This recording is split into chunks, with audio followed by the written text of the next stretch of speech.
Lumaki sa dilim ng gabing walang hapag na laman, kumakalamang sikmura pero pangarap ang baon sa isipan. Bubong naming butas-butas tuwing ulan ay may luha, parang langit na nakikiramay sa buhay naming dukha. Sa bawat pakit ng ulan may pangambang nakasabay, kung saan kukuha ng bukas, kung paano muling mabubuhay.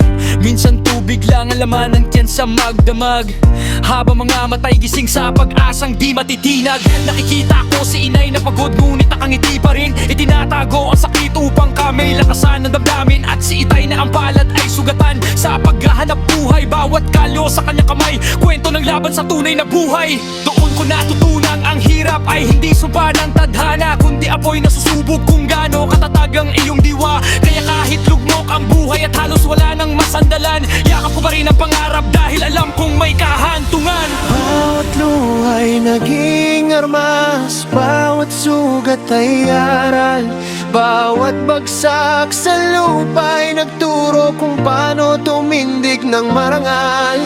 Hindi ako ginapi ng unos, hindi rin ako nagpadaig sa dilim, sapagkat sa gitna ng paghihirap doon ko natagpuan ang aking lakas at mithiin. Ang apoy na pagsubok ang bakal na humubog sa aking kaang walawat, pagkatalo'y naging hagdan tungo sa tagumpay na inaasam. Kung gaano kabigat ang pasaning aking pinasan noon, ganon di katagang pusong handang bumangon ngayon. Pinanday sa apoy, hinubog ng panahon, sa bawat pagsubok lalo akong bumangon. Mula sa putik ng buhay hanggang sa tagumpay na nais, hindi ako sinira ng hirap, ako'y lalo nitong pinatibay.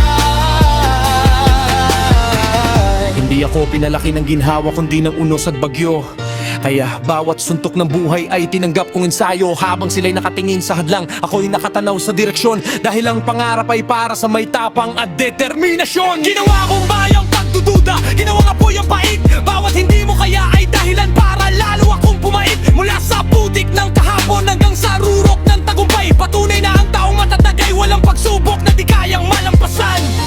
Ngayon nakikita nila ang bunga ng laban, pero hindi ang mga gabing halos mawalan.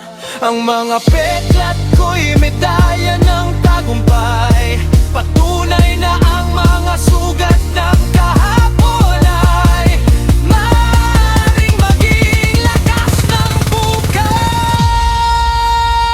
Pinanday sa apoy, pinalakas ng unos, bawat sugat sa dibdib naging dahilan ng pag-usbong. Mula sa ilalim ngayon ay matanggol yung nakatayo, dahil ang pakamdukha noon isa ng mandirigmang walang takot, walang takot na harapin ang anumang balakid sa daan ng buhay.